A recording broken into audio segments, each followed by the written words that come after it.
Hello students, how is it going? We are reading chapter number 3 and we are on page number 28. Animals that swallow their food whole. मतलब हम उन animals के बारे में पढ़ेंगे जो अपना खाना पूरी तरह से निगल जाते हैं. Some flesh-eating animals like snakes do not tear and chew their food. So snakes जैसे जो एनिमल्स होते हैं वो अपना खाना टीयर नहीं करते और ना ही उसको चबाते हैं. They do not have tearing and chewing teeth. क्यों नहीं करते? क्योंकि उनके जो दांत हैं वो इस काम के लिए बने ही नहीं होते.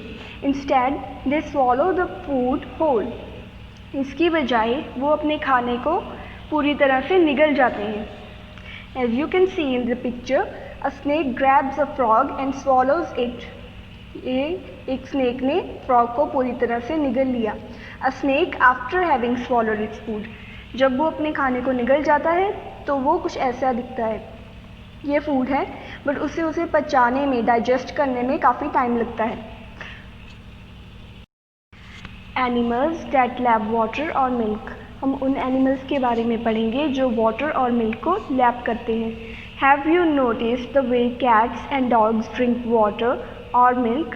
सो क्या कभी आपने नोटिस किया है कि कैट्स और डॉग्स वाटर को और मिल्क को कैसे पीते हैं?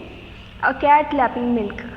सो this is how they drink milk और वाटर. सो इस चीज़ को जैसे कि ये बिल्ली और डॉग्स दूध को पीते हैं उसे कहते हैं lapping the milk. This is known as lapping. They lap the milk using their tongue. So वो दूध को अपनी टंग की हेल्प से लैप करते हैं. Some other eating habits in animals. So जो हैबिट्स हमने पढ़ी हैं उनके अलावा एनिमल्स में और भी ईटिंग हैबिट्स होती हैं. Some animals have special parts for feeding. So कई एनिमल्स के पास स्पेशल पार्ट्स होते हैं जिनकी हेल्प से वो खाना खाते हैं. Look at the picture of some of the animals given here. So यहाँ पे पिक्चर्स दी हुई हैं और डिफरेंट पार्ट्स शो हुए हैं कि कैसे एनिमल्स उन स्पेशल पार्ट्स को यूज़ करके खाना खाते हैं. Just like here, an elephant using its trunk to take a shower. Elephant के पास ये ट्रंक होती है जिसकी हेल्प से वो शावर लेता है और यही ट्रंक एलिफेंट्स को ट्रीज़ में जो ब्रांचेस होती हैं उनको पकड़ने में भी हेल्प करती हैं ताकि वो फ्रूट्स को वहाँ से तोड़ कर खा सकें. A frog grabbing its prey using its long and sticky tongue. A frog के पास क्या होती है? Long and sticky tongue. इस टंग की हेल्प से वो अपना प्रे मतलब शिकार पकड़ सकता है. A mosquito sitting on the hand and sucking blood. Mosquito के पास क्या होता है? ये थिन ट्यूब होती है जो इसके माउथ के पास अटैच होती है. इस थिन ट्यूब की हेल्प से मॉस्किटो ब्लड को सक कर सकता है, ब्लड को खींच सकता है हमारी बॉडी में से. Let's read. An elephant has a long and thick trunk which helps it to grab its food, break off leaves and branches of trees and put it into its mouth. So वही trunk branches और से trees की branches से elephant को खाना तोड़ने में help करती है और इसी ट्रंक की हेल्प से एलिफेंट खाने को अपने मुंह में भी डालता है. It also uses its trunk to suck water and throw it on its body to take shower or puts it into its mouth to drink. So वो अपने ट्रंक में पानी को भी भर लेता है जिससे वो शावर भी ले सकता है. अगर उसको प्यास लगी है तो उसे पी भी सकता है. Insects like butterflies and mosquitoes suck their food with a long thin tube attached to their mouth. So जैसे मॉस्किटो के पास ये थिन ट्यूब होती है उसी तरह से बटरफ्लाइज के पास भी थिन ट्यूब होती है जिसकी हेल्प से वो अपना खाना सक कर सकते हैं, खींच सकते हैं. बटरफ्लाइज फूलों से रस निकालती है अपनी थिन ट्यूब की हेल्प से और जो मॉस्किटो है वो ह्यूमन बॉडी में से ब्लड को सक करता है. Animals like lizards and frogs have a long sticky tongue which they use to grab their food. So जैसे कि फ्रॉग के पास भी लॉन्ग स्टिकी टंग होती है वैसे ही लिजर्ड्स के पास भी लॉन्ग और स्टिकी टंग होती है जिसकी हेल्प से वो फूड को ग्रैब करते हैं मतलब पकड़ते हैं. And circle the odd one out and give reasons. So अब हम इनमें से बताएंगे कि कौन सा वाला डिफरेंट है और क्यों डिफरेंट है, उसका रीज़न भी देना है. सो गोट, क्रो एंड एलिफेंट. अब इनमें से कौन सा वाला डिफरेंट है? Crow. Crow is different. Why? Because Crow is an omnivore while both goat and elephant are herbivores. So crow क्यों डिफरेंट है? क्योंकि crow जो है वो omnivore है. It means it can eat both plants and other animals. While जो goat और elephant है वो दोनों herbivores हैं, मतलब कि वो सिर्फ plants को ही खाते हैं. Next, cow, grass and tree. So इनमें से कौन सा डिफरेंट है? Cow. Why? Cow is an animal that take oxygen and give out carbon dioxide, while grass and tree take carbon dioxide and give out oxygen. So cow तो एक animal है जो क्या करता है? ऑक्सीजन को लेता है और कार्बन डाइऑक्साइड को बाहर निकाल देता है.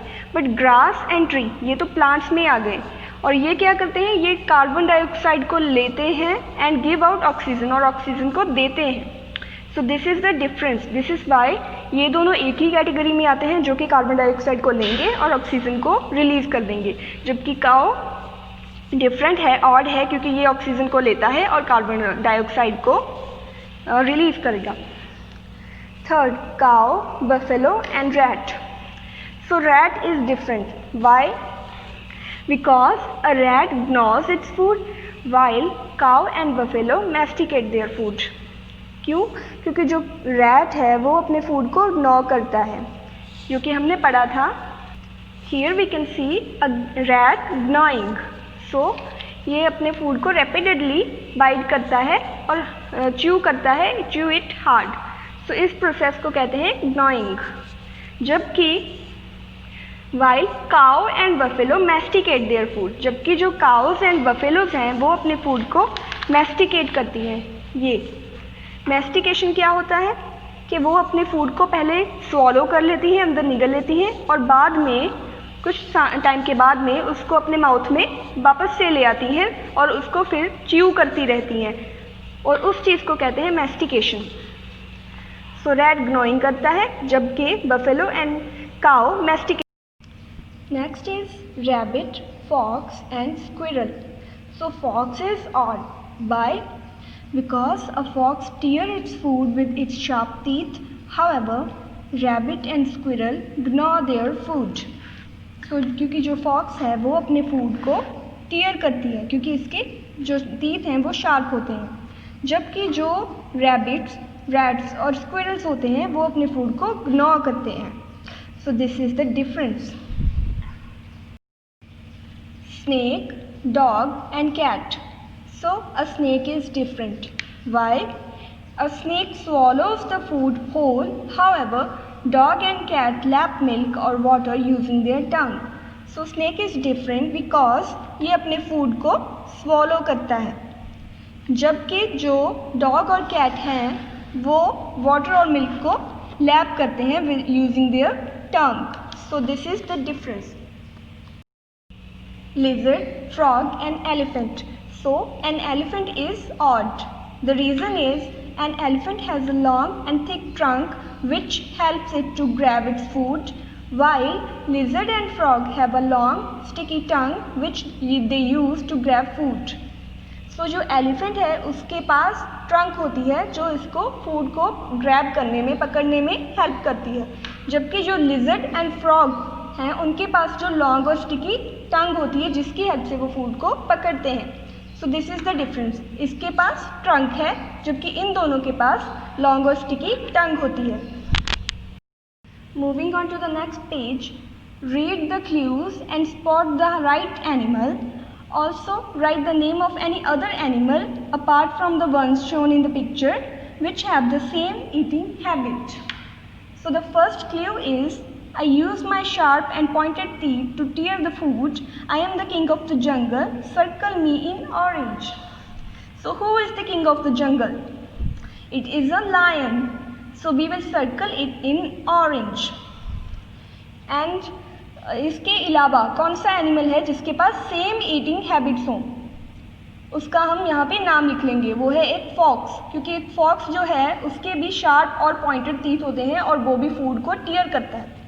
So a fox. Second clue is I lap the water using my tongue. Circle me in black. So कौन से एनिमल्स हैं जो वाटर और मिल्क को लैप करते हैं? There were only two examples, dog and cat.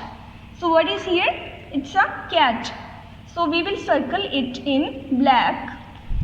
And जो animal जिसके पास सेम ईटिंग हैबिट है वो है एक डॉग, वो हम यहाँ पे लिख देंगे यहाँ पे. Third clue is ignore my food, circle me in green. So हमने पढ़ा था स्क्विरल्स, रैट्स अपने फूड को इग्नोर करते हैं. सो यहाँ पे एक रैट है, we will circle it in green colour. And वो एनिमल जिसके पास सेम ईटिंग हैबिट्स है वो है एक squirrel. Fourth clue is my trunk is of great help, circle me in blue. So कौन सा एनिमल है जिसके पास ट्रंक होती है? It is an elephant. We will circle it in blue colour. और कौन सा एनिमल है जिसके पास इसके जैसे ही एक ट्रंक होती है? There are none, so we will write none here. Ant eater के पास भी ट्रंक होती है बट वो एलिफेंट की ट्रंक जैसी नहीं होती, क्योंकि जो एलिफेंट है वो अपनी ट्रंक को फ्रूट्स को तोड़ने के लिए यूज़ करते हैं, बट एंट ईटर्स ऐसा नहीं कर सकते. सो ऐसा कोई भी एनिमल नहीं है जिसकी ईटिंग हैबिट्स सेम हो एक एलिफेंट की जैसे. So we will write none. Moving on to short answer questions. First question is why do animals need food? Animals को फूड क्यों चाहिए? All animals need food to live and grow. Food gives them energy. So animals को food चाहिए ज़िंदा रहने के लिए और grow करने के लिए, और food से ही हमें energy भी मिलती है. So this is why all the animals need food. Second question is name an animal that swallows its food. So answer is a snake is an animal that swallows its food. Snake एक ऐसा जानवर है जो अपने food को swallow कर लेता है. This is how a snake looks when it is swallowing its food, before and after. Third question is give one use of an elephant's trunk. Elephant की trunk के काफ़ी सारे uses होते हैं, उनमें से हमें एक use यहाँ पे बताना है. Answer is an elephant has a long and thick trunk which helps it to grab its food. So elephant की जो लंबी और मोटी trunk होती है वो इसको food को पकड़ने में help करती है. Fourth question is what type of teeth do herbivores have? So herbivores के दांत किस तरह के होते हैं?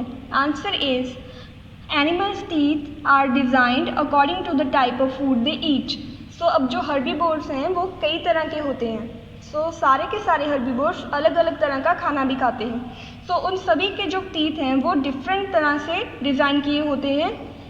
किसके ऊपर निर्भर करता है कि कौन सा खाना वो खाते हैं. Fifth question is how do butterflies feed themselves? So butterflies खाना कैसे खाती हैं? Answer is butterflies suck their food with the help of a thin tube attached to their mouth. So जैसे कि एक मॉस्किटो के पास ये thin tube होती है, वैसे ही butterflies के पास भी thin tube होती है जिसकी हेल्प से वो अपने खाने को suck करती हैं, मतलब कि फूलों में से रस को निकाल लेती हैं. So sixth question is what helps rabbits gnaw their food? So rabbits अपना food कैसे gnaw करते हैं? Answer is rabbits have sharp front teeth which helps them to gnaw their food. So ये सभी animals जो अपना food gnaw करते हैं उनके जो teeth हैं वो sharp होते हैं. Front teeth, उनके जो front वाले teeth होते हैं वो sharp होते हैं जिसकी help से वो gnaw कर सकते हैं. Moving on to long answer questions. The first question is make a concept map on eating habits of animals. हमें ईटिंग हैबिट्स ऑफ एनिमल्स पे कंसेप्ट मैप बनाना है. So answer is concept map on eating habits of animals is shown below. First of all we will give a heading eating habits of animals. Depending upon the eating habits animals are classified into 3 categories, herbivores, carnivores and omnivores. So eating habits के तौर पे animals 3 categories में define कर दिए. उसके बाद herbivores क्या होते हैं? ईट ओनली प्लांट्स, वो एनिमल्स जो सिर्फ और सिर्फ प्लांट्स को खाएं. What are carnivores? Eat only other animals, वो एनिमल्स जो सिर्फ और सिर्फ दूसरे जानवरों को ही खाएं. Omnivores, what are omnivores? Eat both plants and animals, वो जो प्लांट्स को भी खाएं और दूसरे जानवरों को भी खाएं. उसके बाद हम इन तीनों की एक या दो एग्जाम्पल्स दे देंगे. तो examples of herbivores are cow, sheep and elephant. Examples of carnivores are lion, tiger and leopard. Examples of omnivores are bear, crow and hen. So this is the concept map on eating habits of animals. Second question is give reasons. So we have to give reasons to the following questions. हमें जो नीचे ये 3-4 questions दिए हुए हैं इनके हमें reasons बताने हैं. The first question is what would happen if all the omnivores become carnivores? क्या होगा अगर सारे के सारे omnivores जो कि plants और animals दोनों को खाते हैं वो carnivores बन जाएं, मतलब कि सिर्फ और सिर्फ दूसरे जानवरों को ही खाने लगें.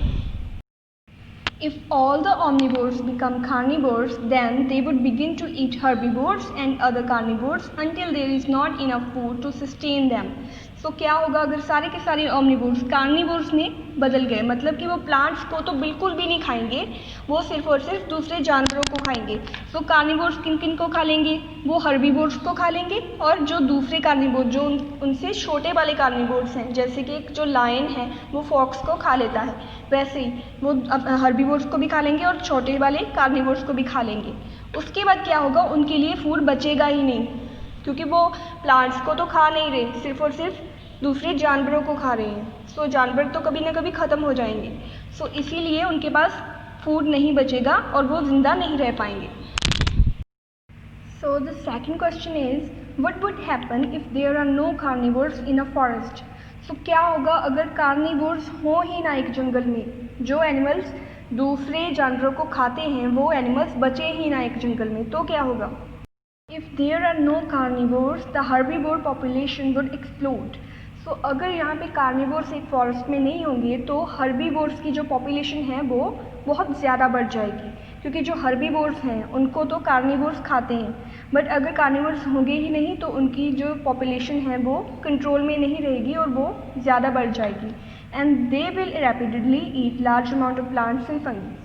सो जो हर्बीवोर्स हैं वो प्लांट्स और फंगी को खाते हैं, सो वो उनको रैपिडली खाएंगे ही, क्योंकि वो ही उनका खाना है.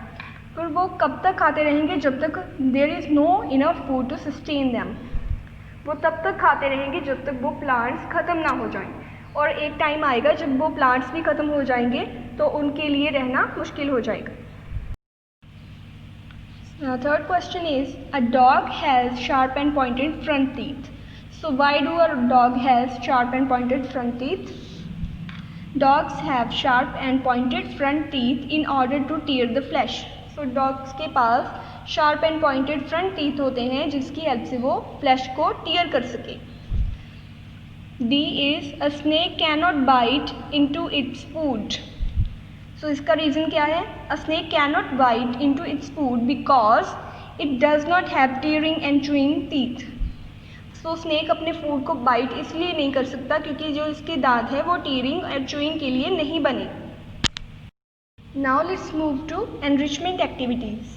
The first question is if there is no sun will it effect the food chain.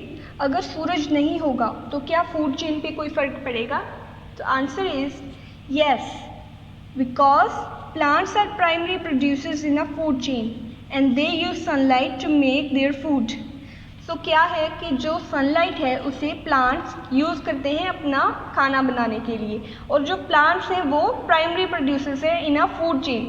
Food chain में सबसे पहले प्लांट्स को ही खाया जाता है, क्योंकि हर्बीवोर्स प्लांट्स को खाते हैं और उन हर्बीवोर्स को बाद में कार्निवोर्स और ओमनिवोर्स खा लेते हैं. सो प्लांट्स प्राइमरी प्रोड्यूसर्स हैं जो कि सन पे डिपेंडेंट हैं. Therefore if there is no sun then plants will not be able to make their food. अगर सूरज नहीं होगा तो प्लांट्स अपना खाना नहीं बना सकेंगे, और अगर प्लांट्स ही नहीं होंगे तो एनिमल्स भी कुछ नहीं खा पाएंगे. सो इससे फूड चेन इफेक्ट हो जाएगी. Next question is a camel lives in the desert while a polar bear lives in ice cold regions. Do they have different eating habits? Why? So जो एक कैमल है वो डेजर्ट में रहता है जबकि एक polar bear ice cold regions में रहता है. तो उनकी जो ईटिंग हैबिट्स हैं क्या वो डिफरेंट हैं? अगर है तो क्यों? आंसर इज़ येस, इनकी ईटिंग हैबिट्स डिफरेंट हैं. A camel and a polar bear have different eating habits.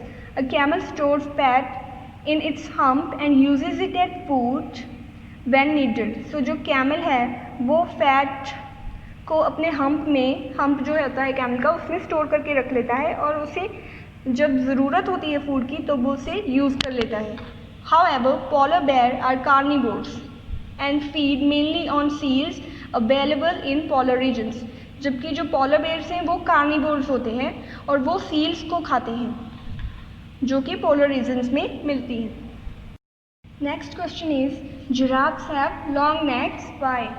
तो आपने देखी होगी कि जिराफ की जो गर्दन है वो बहुत लंबी होती है, तो आपको बताना है कि क्यों. So answer is scientists believe that long necks of giraffes are simply a matter of natural selection. So scientists believe करते हैं कि जो जिराफ की लंबी गर्दन है वो is simply a matter of natural selection, वो बस naturally ही है. With long necks, giraffes can easily reach their food in the trees. But वो अपनी लंबी गर्दन की हेल्प से अपने फूड तक आसानी से पहुंच जाते हैं. वो आसानी से ट्रीज में लगे हुए फ्रूट्स और लीव्स को खा सकते हैं. Now please come to page number 34. We are about to start chapter number 4, birds. First is identify and label the different parts of the bird that helps it to fly, eat and perch. So कौन सी चीज़ bird को fly करने में help करती है, हमें वो लिखना है. ईटिंग में कौन सी चीज़ हेल्प करती है, पर्चिंग में कौन सी चीज़ हेल्प करती है. पर्चिंग का मतलब होता है sit edge on a branch, जैसे कि बर्ड्स एक ब्रांच पे बैठते हैं, उस चीज़ को कहते हैं पर्चिंग. सो फ्लाई करने में एक बर्ड को हेल्प करते हैं इसके विंग्स की हेल्प से ही बर्ड फ्लाई करते हैं. ईटिंग में ईट करने में बर्ड को हेल्प करती है इसकी beak, birds eat with the help of its beak. और पर्चिंग में बैठने के लिए बर्ड्स को हेल्प करते हैं इसके claws. So this is how you will label the different parts of the bird that help it to fly, eat and perch. Fly के लिए विंग्स, ईट के लिए बीक और पर्चिंग के लिए clause. So that's all for today.